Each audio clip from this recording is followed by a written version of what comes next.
박수연 KB투자증권의 신흥시장 팀장님 모셨습니다. 어서 오세요. 네, 어서 오십시오. 안녕하세요. 네. 오늘 많이 힘드셨죠? 아유, 아닙니다. 힘들었어야 되는 날인데. 네네. 장은 힘들었는데 네. 그래도 이것저것 좀 정리해야 될 것도 많고 네. 다행히 좀 이렇게 뭐 장은 안 좋았지만 많은 고객분들도 제가 인사를 드리는 겸 마지막 날이지만 제가 사실 출산휴가를 곧 들어갈 예정이어가지고 네, 네. 네, 인사 겸 많이 돌았는데 네. 또 장 빠진 김에 인사를 또 드릴 수 있어가지고 네. 이런저런 얘기 좀 전망을 많이 좀 드리고 왔습니다. 오늘도 내용 위주로 좀 말씀 많이 드릴게요. 예. 알겠습니다. 이렇게 마지막 가시는 길을 저희 연합인포맥스와 함께 해주셔서 감사하고 돌아오시는 9월달에 네. 첫 길도 저희 연합인포맥스와 함께 해주십시오. 네, 혹시- 9월달에. 근데 출산 예정일이 언제이신 거죠? 저 5월 5월 14일입니다. 14일. 예, 그러니까 네. 지금 어떻게 보면은 조금 몸도 힘드실 수 있는데 이렇게 네. 와주셔서 너무 감사드리고요. 아닙니다. 자, 귀한 발걸음 해주셨으니까 오늘 이제 3부는 조금 이게 웃음기 빼고 정말 내용 위주로 한번 가도록 하겠습니다. 일단은 오늘 중국 시장 뭐 엄청나게 살벌하게 하락을 했잖아요. 네. 뭐 짐작은 가지만 우리 연구원님 보시기에 가장 오늘 하락의 이유가 뭡니까? 일단은 이 코로나 봉쇄에 대해서 시장에서 이 정도까지 할까에 대한 거를 외국인 투자자도 그렇고 내부적으로 투자자분들도 좀 놀란 측면이 일단은 첫 번째가 큰 배경이었던 것 같고, 두 번째로는 이전에 중국이 기준금리를 내릴 것처럼 얘기를 하고 안 내렸어요. 그렇죠. 그러니까 이거 정책적인 대응까지 안 나오면 정말 힘들겠는데? 그러면서 오늘 또 유한화 환이 사실 좀 가파르게 절하가 됐었기 때문에 이런 것들이 정책 기대감을 확 무너뜨리면서 오늘 본토 증시, 홍콩 증시 뭐 5에서 한 6% 정도 급락을 좀 야기했다. 이렇게 보는 게 맞을 것 같아요. 근데 사실은 지금 미국하고 금리 격차가 앞서 2부에서 잠깐 얘기했습니다만 역전이 잠깐 됐다가 다시 붙었다 떨어졌다 이러잖아요. 네. 그러니까 이 미국의 10년물 국채하고 중국 국채하고의 금리 차이가 미국이 더 높은 상황 이런 일이 벌어지고 나서부터 지금 막 흔들리고 있고, 게다가 미국이 금리를 급하게 올리는데 어떻게 금리를 내릴 수 있겠느냐. 근데 이게 컨센으로 만들어지고 있는 것 같거든요. 어떻게 보십니까?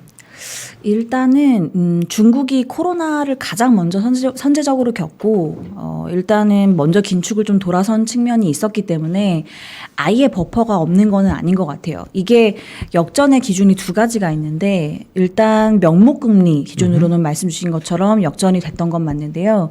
실질금리 기준으로는 아직 버퍼가 한 100bp 정도 남아 있습니다. 그래서 실질 기준으로는 중국이 CPI가 아직까지는 1.5%밖에 레벨이 안 되기 때문에 지금 뭐 역전됐다고 보기는 어렵지만은 시장에서는 어쨌든 명목금리는 역전된 게 맞으니까 얼만큼 더 할 수 있겠냐. 근데 제한된 건 맞는 것 같아요. 그래서 저도 여기서 한 두세 차례 정도 금리를 인하하기는 어려울 것 같고, 다만 이번에 인하를 할 것처럼 여러 번 코멘트를 굉장히 짧은 주기로 줬었거든요. 그런데 이번에 이제 4월 20일 날 하지 못했던 이유는 미국이 말씀 주신 것처럼 너무 빨리 올리다 보니까 이 보폭을 어떻게 가져갈 것인가, 이 고민을 한 것 같아요. 저는 한 차례 정도는 가능성이 더 있다고 보는데, 이거를 지금 5bp를 할 건지 10bp를 할 건지 한 번밖에 지금 못하는 상황이기 때문에. 그리고 지난번에 제가 말씀을 잠깐 드렸는데, 중국은 중요한 게 기준금리를 1년물만 내릴 건지 5년물 같이 내릴 건지, 이게 또 중요한 이슈거든요. 그래서 그거에 대한 고민을 한 것 같아요. 이거 4개만 놓고 봐도 이게 지금 경우의 수가 4가지가 나오는 거기 때문에 5bp를 1년물만 내릴 거냐, 아니면은 모두 다 뭐 10bp를 내릴 거냐, 이 고민을 좀 하고 있는 것 같아요. 아니 근데 네. 그거는 지금까지 얘기지. 보름만 더 지나면, 네. 보름도 아니죠. 2주구나, 맞구나. 5월 4일만 지나면 50bp 올리고 한 번 더 50bp 올린다는데. 그렇죠. 그러니까 미국 금리가 100bp가 올라가는 상황에서 어떻게 내릴 수 있는 공간이 만들어지겠느냐. 그런 고민이 있죠. 그거는 고민이 될 수 있는데, 일단 지금 중국 경기가 너무 안 좋고 네. 자본 이탈이 사실 대규모 나타날 수 있는 환경이 저는 한 3가지 정도 가능성을 두고 보고 얘기를 하거든요. 과거에 명목금리 기준으로는 4차례 역전을 했던 역사가 경험이 있어요. 실질금리 기준으로는 5차례. 근데 그때 자본 이탈이 뭐 모두 다 있었던 건 아닌데, 있었던 케이스를 모아서 보니까 제가 말씀드린 3가지 이슈가 있었더라. 첫 번째는 글로벌 금융위기처럼 모두 다 정말 패닉에 빠지는 상황. 그랬을 때 역전이 돼서 자본 이탈이 대거 일어났던 건데 지금은 뭐 그런 사태는 사실 아닌 거고요. 두 번째로 미국 경기가 나홀로 굉장히 좋았을 때. 근데 지금은 미국이 경기가 좋아서 금리를 올리는 건 아니죠. 오히려 스태그플레이션이라는 얘기가 나오면서 물가는 굉장히 높은데 뭐 경기는 안 좋은 상황. 그러니까 이거는 미국의 경기가 좋아서 금리를 올린 사이클은 아닌 거고요. 마지막으로는 중국의 이제 2015년, 16년 케이스를 보시면 되는데 그때 중국이 크레딧 사이드 붕괴 온다, 네. 부채 위기 온다 이래서 그때는 중국 나홀로 굉장히 안 좋았던 그렇죠. 상황이었어요. 붕괴하던 상황이죠. 네. 부동산도 아주 폭락했고. 네. 근데 지금은 사실 세 가지 경우에 다 해당하진 않습니다. 물론 과거에 그렇지 않았다고 해서 지금은 아니다. 이렇게 뭐 100% 장담해서 말씀드릴 수는 없지만 지금은 사실 과거에 자본 이탈이 대거 일어났던 이슈와는 좀 다르고 오히려 제가 보는 가능성은 그러면 통화 정책이 조금 제한적이라고 한다면 반대로 재정 정책에서 미국과 중국을 놓고 봤을 때 어디가 조금 더 여유가 있느냐, 여력이 있느냐를 봤을 때 미국의 지금 이런 가파른 인플레이션 상승의 어떤 그 시작점 이런 것들은 미국이 재정 정책을 어마어마하게 펼치면서 사실상 유발했다 이렇게 보는 시각이 다수잖아요.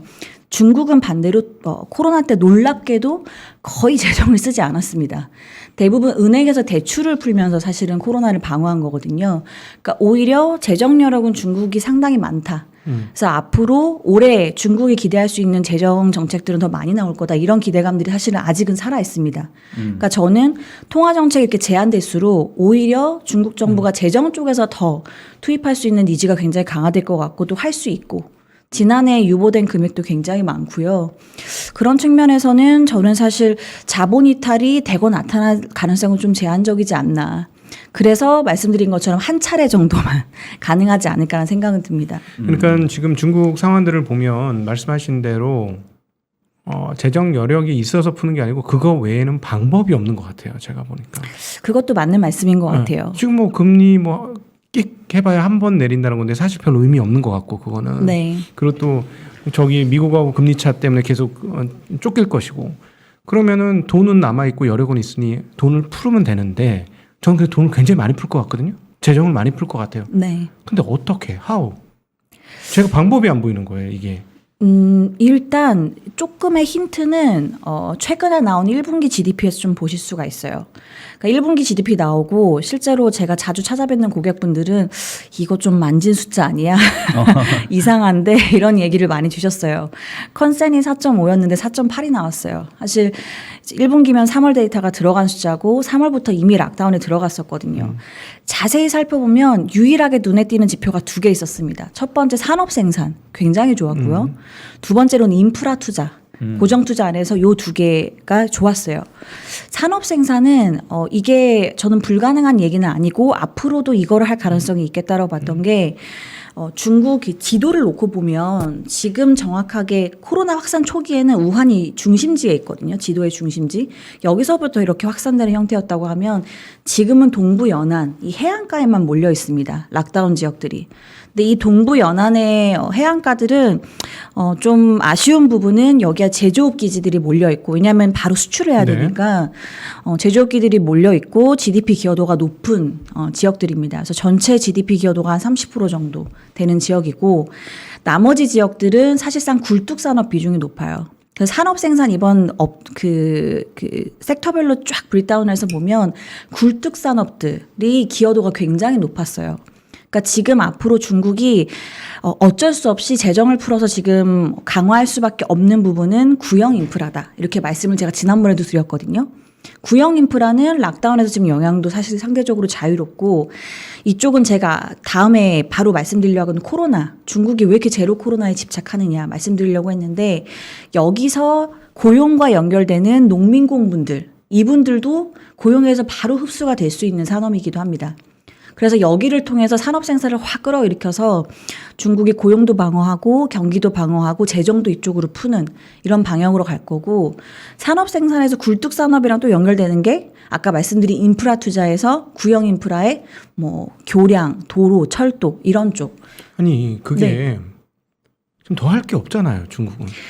더 할 게 없다고 하지만 양회 때 시진핑 주석이 굳이 무슨 얘기를 했냐면 낙후된 구형 인프라 시설을 재건해야 된다. 이런 얘기를 굉장히 많은 빈도로 얘기했습니다. 저도 지금 뭐 이거 시대적인 흐름을 좀 역행하는 발언일 수 있잖아요. 중국이 사실은 뭐 앞으로 친환경 인프라 하겠다 이런 얘기들을 실컷 해놨는데 갑자기 왜 2022년 3월에 와서 구형 인프라 재건을 얘기하지? 이런 것들을 좀 고려해서 한 것 같아요. 고용을 단기간에 방어하기 위해선 이쪽을 어떻게 보면 미니 2008년의 4조 위안 패키지다. 이렇게 좀 볼 수 있을 것 같아요. 그때 유사한 형태로 좀 했었거든요. 네, 그 제가 여쭤보고 싶은 거는 사실 아까 이제 오늘 하락의 이유를 저는 크게 보면 두 가지라고 이제 이해를 했거든요. 하나는 코로나의 봉쇄. 그다음에 두 번째는 미국이 저렇게 금리 인상 세게 한다고 하니까 정책 여력이 없다. 이제 요 두 개잖아요. 그래서 하나하나 여쭤볼 건데 일단 코로나가 그러니까 다른 거는 중국이 공산국가이고 일당 국가니까 어떻게 통제할 수 있을 것 같긴 한데 사실 이제 코로나는 이제 통제하고 싶어도 통제할 수 있는 변수는 아니잖아요. 그리고 저희가 경험적으로 봤지만 어떻게 보면 이걸 다 걸려야 끝날 것 같기도 하고 그래서 그때도 좀 우려했던 게 이런 식으로 계속 제로 코로나 막으면 나중에 한 방에 터질 가능성이 더 크지 않나라는 우려를 했는데 계속 이게 확산되는 상황이잖아요. 지금 보시기에 정말로 중국 정부가 이게 의지를 갖고 있다고 한다면 이 제로 코로나 정책이 계속 갈 수가 있는 상황인 건지 아니면 이거 정말로 못 견디다가 나중에 폭발할 수 있을 걸로 보는 건지 어떻게 판단을 하고 계세요?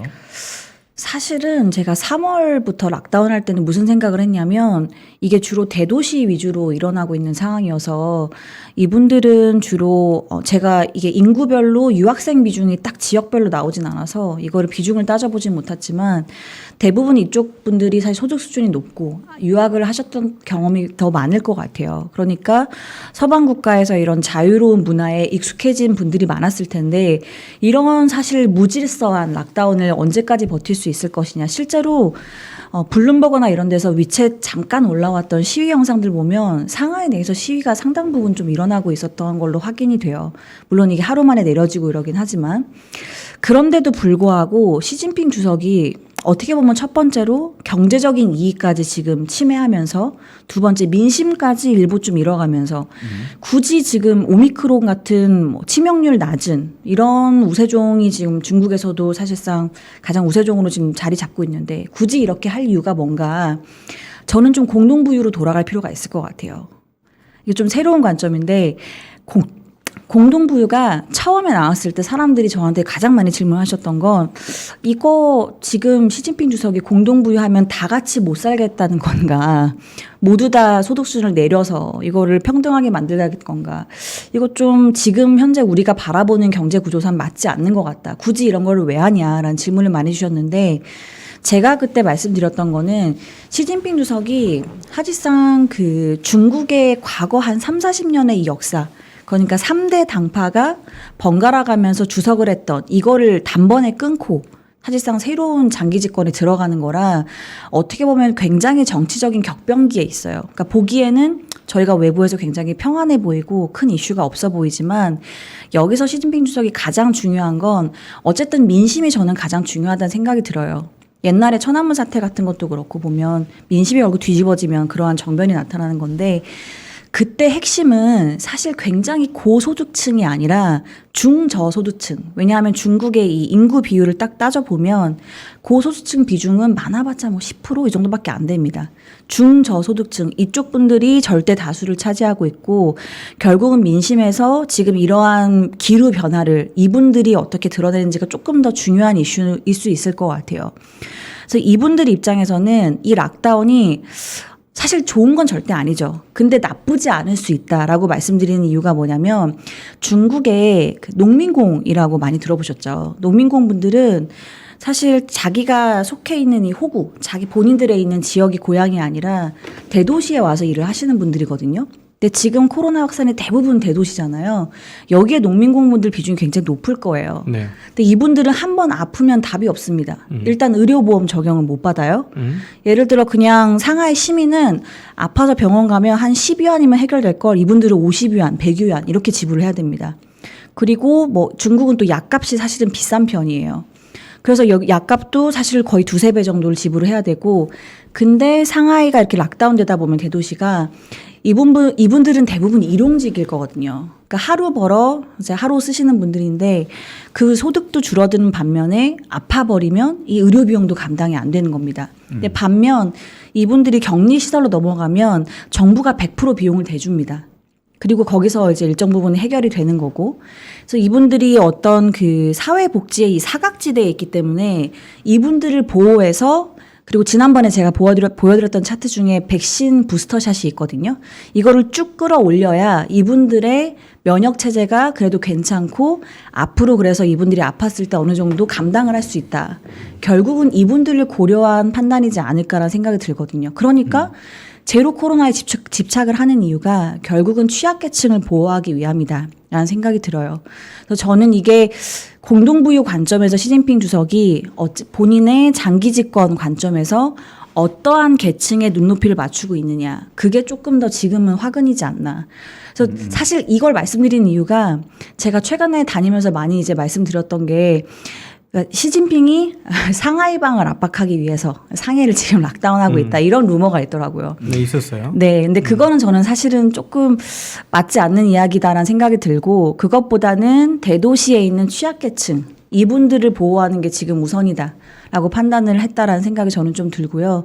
그런 관점에서는 조금 장기화될 가능성은 있습니다.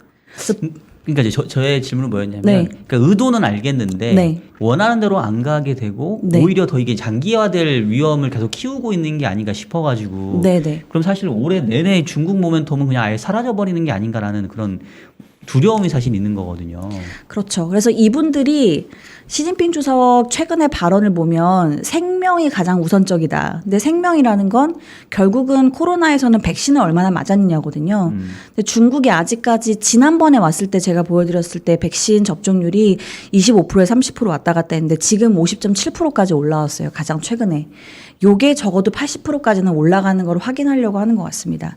그러면 어느 정도 이 생명이라는 거의 근간에서는 이게 해결됐다라고 볼 수 있는 시각이 충분히 중국 내에서 시진핑 주석도 생각을 할 수 있을 것 같고 그게 과거에 좀 늘어나는 지금 추세를 봤을 때는 딱 노동절 끝나는 그 시즌쯤 그러니까 5월 한 둘째 주 정도가 될 수 있을 것 같아요. 그래서 저는 노동절 이후부터는 이 정도의 락다운을 계속할 가능성은 조금 크지 않다라고 보는데 다만 말씀드린 것처럼 혹시나 백신 접종률이 빨리 안 올라오거나 두 번째로는 치명률이 갑자기 위로 튀거나 이거는 저희가 예상할 수 없는 거니까 그리고 마지막으로는 중요한 이벤트가 하나 있어요. 4월 달에 중국에 정치국회의가 있는데 이게 이제 분기마다 통화정책, 재정정책 톤을 정확히 잡아주는 회의고 여기에서 말씀을 주셨던 것처럼 이런 재정정책에 대한 기대감이 완전 소멸되는 발언들이 혹시나 나올 경우 그게 아니라고 하면 저는 5월 둘째 주 정도부터는 방역규제 조금씩 완화되면서 괜찮아질 가능성이 있지 않을까 그렇게 좀 보고 있어요. 관련해서 하나만 여쭤볼게요. 네. 네. 그러니까 사실 이제 상해가 봉쇄되는 거에 대한 충격은 어느 정도 시장에 반영됐는데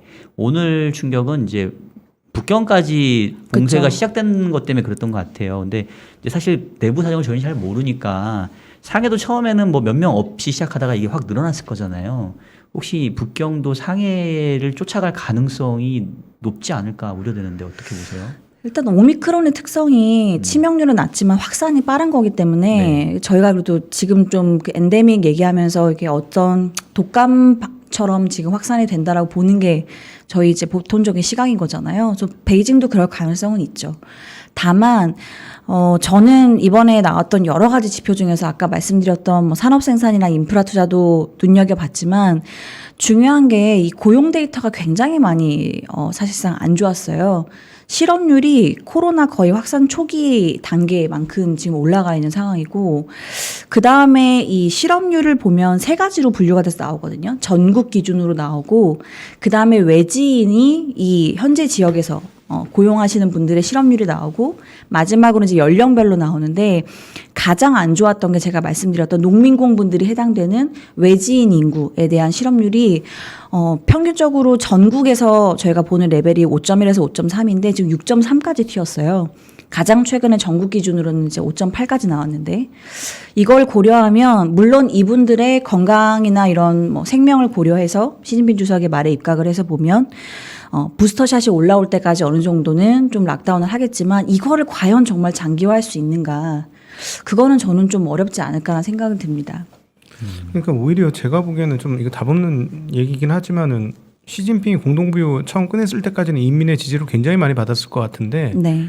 이번 그 제로 코로나 방역 때문에 오히려 그 지지가 흔들리지 않을까. 왜냐면 전에 들은 말로는 파이낸셜 타임스 중국어판에서 이번에 이런 식으로 코로나 정책하면 안 된다는 톤의 이야기가 나오기 시작했다라고. 과거에는 있을 수 없는 일들. 그리고 또 많은 사람이 지금 상하이에서 너무 힘들다는 뭐 상하이의 소리라는 걸 녹음해서 뿌렸더니 전국에 그냥 완전히 쫙 퍼졌다는 이야기 등등 보면 민심의 이반이 좀 일어나는 것 같은데 이렇게 해가지고는 진짜 이번 10월 달에 정말 만만치 않을까 하는 생각도 좀 들어요. 왜냐하면은 10월 달 날짜도 못 정했잖아요, 아직도.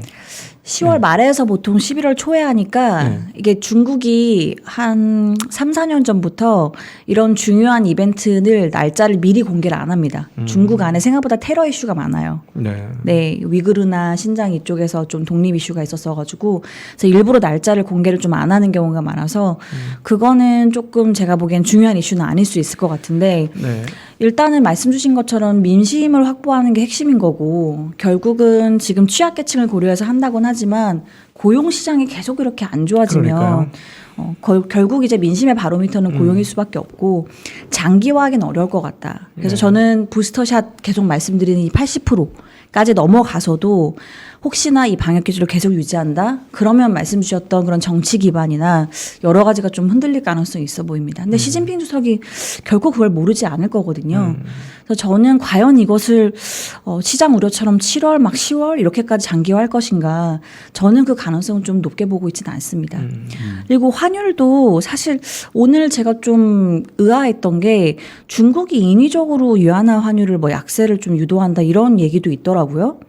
그러니까 이게 글로벌리 워낙 인플레이션이 올라가는 건 중국이 주요 수출국이기 때문에 뭔가 뭐 기여 측면에서 중국이 인위적으로 수출 물가를 내린다 뭐 이런 얘기도 있던데 저는 그건 아니라는 생각은 들었고 실제로 제가 지금 들어오기 직전에 확인한 뉴스에 보면 중국 내에 외화 지준율을 이제 인하했습니다. 그러니까 외화 지준율, 그러니까 돈을 들고 있는 외화를 더 푼다는 건 달러를 약세를 돌고 이제 위안화는 올리는. 그러면서 갑자기 위안화가 지금 좀 잠깐 좀 절상되는 그런 모습을 보였거든요. 지금 현재 기준으로는 모르겠는데, 그러니까 중국도 결코 절하되는 그림을 계속 가는 거 원하지 않는다는 거죠. 중국은 그래서 저는 일단 통화 정책 측면에서 좀 계속 봐야겠지만 위안화 흐름 자체는 칠류한 가능성은 글쎄요 저는 크게 보고 있지는 않습니다. 그 이제 사실 두 번째 얘기를 여쭤보고 싶었던 게 환율과 관련된 건데 이제 사실 뭐 코로나 관련해서는 이건 뭐 예측의 영역이 아니니까 그러니까 그냥 중국이 잡고 싶다고 해서 잡을 수 없는 거 아닌가라는 이제 우려를 한번 좀 여쭤봤던 거고 실질적으로 할 수 있는 건 정책 대응인데 아까 이제 뭐 통화 정책적인 측면에서는 미국의 빅스텝까지 걱정되는 상황이니까 사실은 뭐 금리를 많이 낮춰야 지금 아까 한 번 정도 말씀하셨잖아요. 근데 저희가 이제 금융 완화 지수라고 하면은 사실 그 금융 완화를 하려고 한다면은 금리를 낮춰주거나 아니면 통화 가치가 절하되면 금리 인하 같은 비슷한 효과가 발생을 하거든요. 그러면 중국 당국 입장에서는 금리 인하를 못하니 오히려 위안화를 조금 절하하면서 그걸로 뭔가 경기 부양 효과를 내려고 하는 어떤 유인도 좀 생기지 않을까 싶은데 그쪽에 대해서는 전혀 동의는 안 하시는 건가요? 그거는 일단 추가로 정부의 발언을 좀 봐야겠지만 지금까지 나왔던 단서들이나 이런 증거들을 봤을 때는 중국은 외화를 유치하길 바라는 이 바람이 굉장히 강합니다. 그래서 외화 자산들이 중국에 들어와서 어쨌든 당장은 어렵지만 미중 간의 패권에서 중국이 조금 더 우위에 어쨌든 설 수 있는 이런 방향들을 좀 유도하고 있기 때문에 그거는 저는 사실 유도하는 방향이 아직까지는 그냥 뚜렷해 보인다라고 보기는 좀 어려운 것 같아요. 네, 그래서 위안화를 약세를 유도하기보다는 저는 좀 가파르게 절상되었던 건 맞기 때문에 이 그림을 조금 되돌림할 수는 있겠지만 뭐 6.5에서 6.6 요 정도 레벨은 좀 예상할 수는 있을 것 같아요. 단기간으로는. 근데 7yuan까지 가파르게 다시 절하러 간다? 미중 갈등이 다시 뭐 무역 불쟁으로 지금 번지고 있는 상황도 아닌데 그거는 저는 좀 가능성은 낮다고 보고 있습니다. 근데 어쨌든 그냥 통화라는 측면에서만 보면 지금 미국은 긴축을 시작하고 그것도 상당히 가파르게 하겠다는 거고 중국은 통화를 완화해야 되겠다는 거고 사실 일본하고 똑같잖아요. 그쵸. 지금 일본 엔화가 지금 어디까지 떨어질지 이제 감이 안 잡히는데 그러면 그런 측면에서 보면 돈을 풀겠다는 위안화가 약세로 가는 건 어떤 측면에서 보면 지금 좀 가파라서 문제지만은 자연스러운 거 아닐까요? 그런데 그 속도가 얼만큼 갚아를 건지는 결코 이제 인민은행이 그거를 좌시하진 않을 것 같고요. 네. 속도가 굉장히 빠르게 진행되는 거는 경계를 여전히 할 것 같습니다.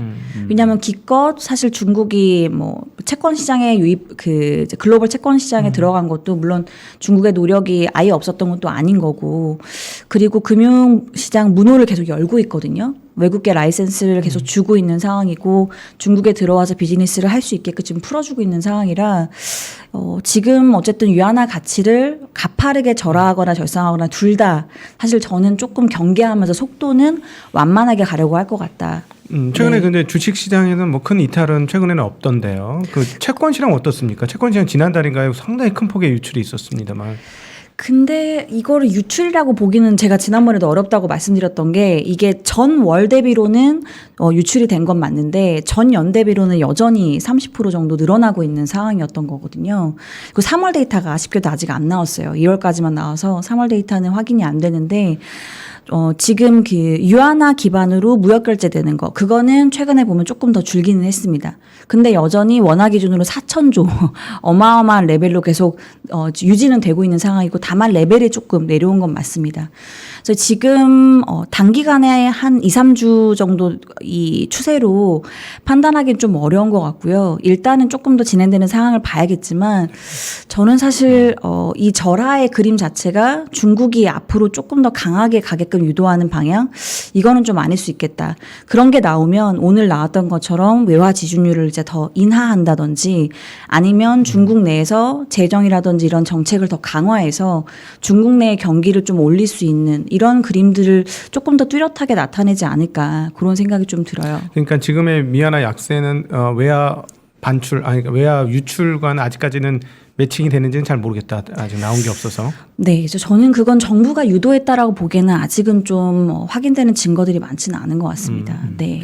제가 차트를 보니까 위안화가 2018년도 초에 한 6.3 정도 강했다가 2020년 코로나 터지기 직전에 한 7.2 정도 근접을 했더라고요. 네.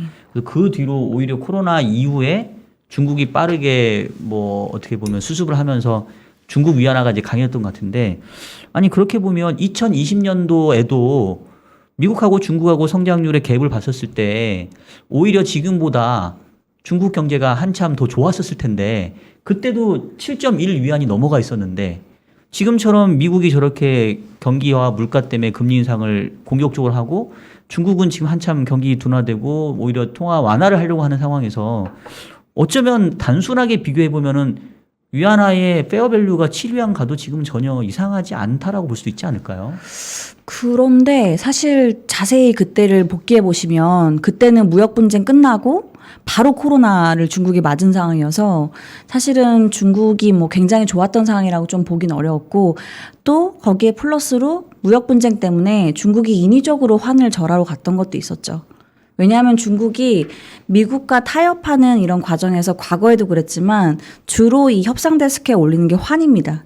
우리가 환을 계속 절하시킬 거야. 이런 식으로 이제 압박을 하면서 뭔가 협상이 잘 되면 좀 절상시키는 이런 그림들을 보이거든요. 그래서 저는 인위적으로 좀 유도했던 부분들이 있고 중국은 사실 환이 시장화되어 있다고 어렵잖아요. 보기가 어렵잖아요. 중국은 고시환율을 계속 제시를 하니까요. 그러니까 그거의 기준선에서 매일 움직이기 때문에 저는 사실 그때는 그런 어떤 정책적인 뭐 전반적인 그 미중 간 갈등에서의 배경이 있었다고 보여지고 지금은 뭐 사실 그런 상황은 아니고 중국은 계속해서 중국 내에 외국 자금들이 좀 유입되기를 바라는 그런 그림들이 계속 나타나고 있기 때문에 금융시장 개방이라는 뭐 단어는 사실상 계속해서 언급이 꾸준히 되고 있는 상황이라 인위적으로 어떤 약세를 유도한다? 뭐 요거는 저는 좀 가능성은 커 보이진 않습니다. 그러니까 인위적인 약세를 유도한다기보다 네네. 약세를 받아들일 수밖에 없는 환경이 아닌가 싶어서. 그런데 저는 아까도 말씀드렸지만 미국 경기가 굉장히 과연 좋은가? 그거는 사실 저는 좀 아니라는 생각이 들어요. 그럼 반대로 보면 물론 주가가 100% 경기를 반영한다고 보기는 어렵지만 미국 시장도 사실 좋지는 않거든요. 근데 이제 지금은 경제 펀더멘털 차이보다는 이제 네. 양국의 금리 차에 의한 통화 절하 압력이 크니까 그 네네. 부분은 확실하게 차이가 있는 건 맞잖아요.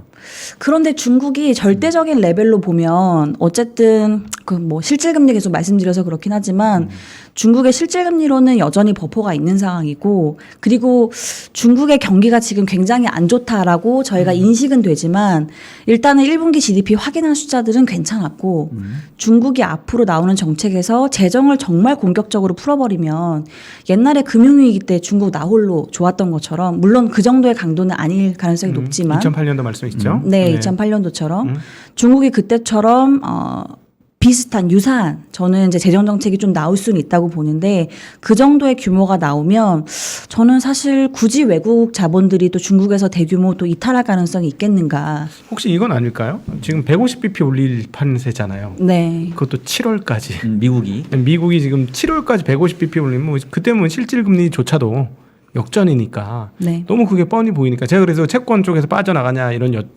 질문을 드렸던 게 7월 달이면 그때는 뭐 우리가 명확히 보이는 거는 중국이 금리를 올릴 거는 아니고 여기는 150bp를 올릴 것이고 이러면 그거를 먼저 지금 반영하고 있는 건 아닐까 그렇게도 생각해 볼 수 있지 않을까 싶은데요.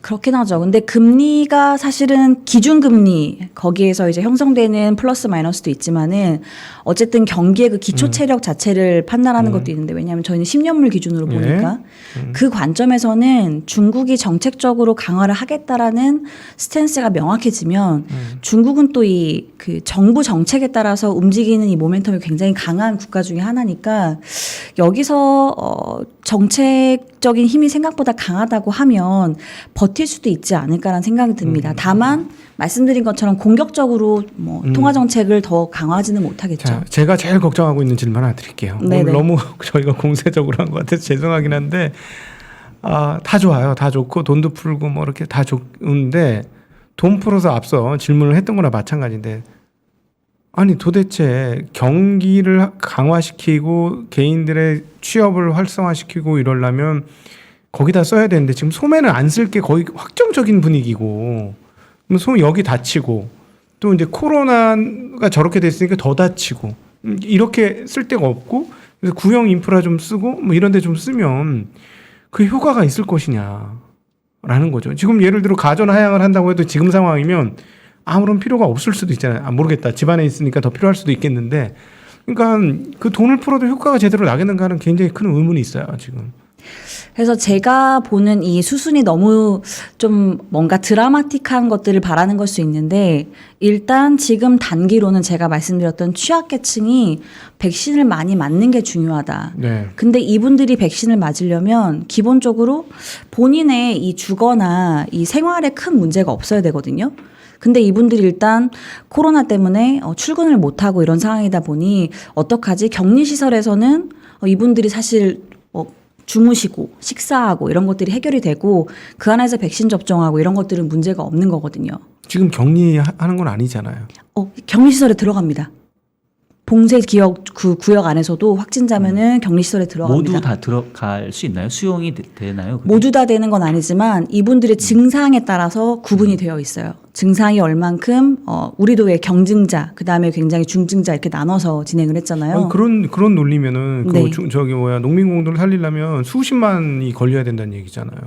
수십만 사실 지금 데이터상으로는 수십만이 안 나오긴 하죠. 네, 그걸 그러니까요. 얼마큼 신뢰할 수 있을지는 모르지만 네. 네, 그래서 이분들이 백신이 접종이 제가 말씀드린 올라오는 구간까지 그때까지는 이 정도의 봉쇄를 강도를 하고 그게 노동절은 또 연휴기 때문에 그때는 어떻게 될지 몰라서 한 5월 둘째 주 요 정도까지 만약에 봉쇄를 한다고 하고 그 이후부터는 점진적으로 풀면서 저는 그 이후에 재정 정책이 보통은 4월 달 말에 정치국 회의하고 나면 한 주에서 두 주 사이에 이걸 실행하는 방안들이 나오거든요. 네. 그러면 그 아다리가 좀 맞을 수 있겠다라는 생각이 듭니다. 예, 물론 제가 너무 좀 그 그림을 짝짝 맞춰서 보는 걸 수는 있겠지만 일단은 원론적인 얘기로 들어가서 시진핑 주석도 결코 중국 경기가 망가지는 걸 원하지는 않을 거예요. 근데 다만 모든 정치적인 이익이 경제적인 이익을 우선하듯이 본인이 일단 내년에 있어야 되기 때문에 일단 절대 다수의 인구들을 보호하는 정책을 취하고 그 다음에 이런 것들이 좀 안정화되는 게 보이면 재정을 풀어서 이제 말씀하신 대로 저는 두 가지가 같이 나와야 된다고 생각합니다. 코로나를 계속 봉쇄하면서 재정정책 푸는 건 의미가 없을 수 있어요. 두 가지가 같이 나와야 되거든요. 다만 취약계층들이 그래도 백신 접종률이 좀 올라오는 걸 확인이 됐을 때 그래서 저는 그게 과거에 올라오는 그 기간을 고려했을 때는 5월 한 둘째 주 정도가 돼야 될 것 같다라는 생각이 들고요. 그때부터 재정을 풀고 말씀드린 두 가지가 시너지를 낼 수 있는 코로나 방역도 조금씩 풀고 네. 재정을 여기서 더 강화하면서 시너지가 나는 이런 것들을 5월 중순부터 저희가 좀 기대해 볼 수 있을 것 같고요. 다만 혹시나 이 두 가지 그림 중에 하나라도 어그러진다. 그러면 이제 두 분 말씀 주신 것처럼 올해 중국잠은 굉장히 힘들 수 있죠. 자, 마지막 질문 드리겠습니다. 4월 말에 정치국 회의 있지 않습니까? 네네. 이 정치국 회의에서 어떤 방향성이나 어떤 이야기들이 나올 수 있을까요? 일단은 이 정치국 회의는 분기마다 정확하게 재정정책, 통화정책에 대한 톤을 얘기해주는 회의입니다. 지금 시장의 관심도 거기에 있고요. 그래서 여기서 재정에 대한 얘기를 어떻게 해줄 건지 재정은 저는 이제 구형 인프라에서 크게 벗어나진 내용을 하지는 않을 것 같아요. 양회 지금 끝난 지가 또 얼마 안 됐기 때문에 여기서 뭔가 휙휙 전환되는 그런 포인트는 아닐 것 같고 계속 얘기했던 것처럼 구형 인프라의 어떤 재건 이런 것들 낙후된 설비를 다시 재정비하는 거 이런 게 좀 나올 가능성이 높고요. 일단은 이게 또 고용을 단기 흡수하기는 굉장히 좋기 때문에 그리고 두 번째로 통화정책은 이제 시장에서 관심이 좀 더 높을 수 있죠. 통화정책에서 과연 톤이 아까 말씀드린 것처럼 OBP 할 거냐 10BP 할 거냐 1년물 5년물 같이 내려줄 건지 하나만 해줄 건지 이런 것들이 미세한 그 단어 조정으로 좀 저희가 느낄 수 있기 때문에 보통 지난번에 했던 걸 유지하거나 아니면 교체하거나인데 유지하는 비중이 좀 더 높긴 했습니다. 근데 유지하면 시장이 오히려 조금은 단조롭게 반응을 할 수 있을 것 같고요. 여기서 단어가 바뀌면서 조금 더 적극적인 단어로 바뀌게 되면 그러면 이번에 한 번 정도는 조금 강하게 하고 그 다음에 재정을 강하게 풀려고 하는구나. 이런 정도의 좀 의지를 느낄 수 있을 것 같아서 시장이 그러면은 투자 심리는 좀 안정화될 수 있지 않을까 생각이 들어요. 네. 알겠습니다.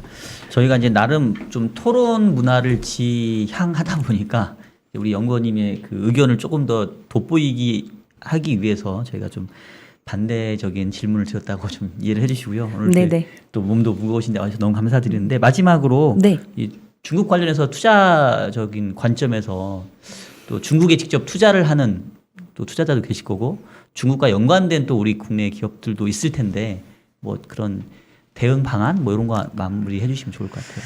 네, 사실 지금 중국을 뭐 대규모로 뭔가 바닥이다, 들어가셔야 된다 이렇게 말씀드리는 타이밍은 저도 아니란 생각이 들고요. 그것보다는 일단은 지금은 촘촘하게 중국 정부가 어떻게 이야기를 하는지 입을 쳐다보는 게 좀 중요한 구간은 특히나 지금은 그런 상황인 것 같긴 합니다. 그래서 정치국회의 제가 말씀드렸던 그 내용들을 확인하시는 게 중요할 것 같고 만약에 말씀드렸던 방역 기조가 조금 완화될 조짐 여기에 재정이 만약에 나온다라고 하면 어쨌든 가장 많이 빠졌던 게 친환경 쪽에서의 인프라들이 사실 낙폭이 굉장히 컸었고요. 그래서 이쪽이 더 강하게 올라올 가능성이 있고 그다음에 소비재는 당연히 락다운이 풀리니까 단기간에 반등 보폭이 굉장히 강하게 나타날 가능성이 있습니다. 근데 다만 지금은 사실 시진핑 머리에 들어가서 이분이 코로나 방역을 더 강화할지 약화할지 저희가 모르기 때문에 혹시나 제가 말씀드렸던 코로나 방역 기조도 5월 중순이 지나서 부스터샷이 80%까지 올라왔는데도 불구하고 계속 유지한다. 그리고 두 번째로 재정이 푸는 그림도 안 보인다. 이렇다고 하면 사실상 전반적인 신흥국 흐름이 좀 안 좋아질 가능성은 있죠. 그래서 네. 그거는 지금은 굉장히 경계선에 놓여 있기 때문에 5월 초에서 중순 요 그림에 나오는 중국 정부의 발언들을 굉장히 좀 눈여겨보실 필요가 있다. 이렇게 생각이 듭니다. 네. 알겠습니다. 예, 우리 지금까지 네. 예, 깔끔하게 중국 시장에 대해서 말씀해주신 박수연 KB투자증권 신흥시장 팀장님이셨습니다. 예, 감사합니다. 고맙습니다. 네, 감사합니다. 네.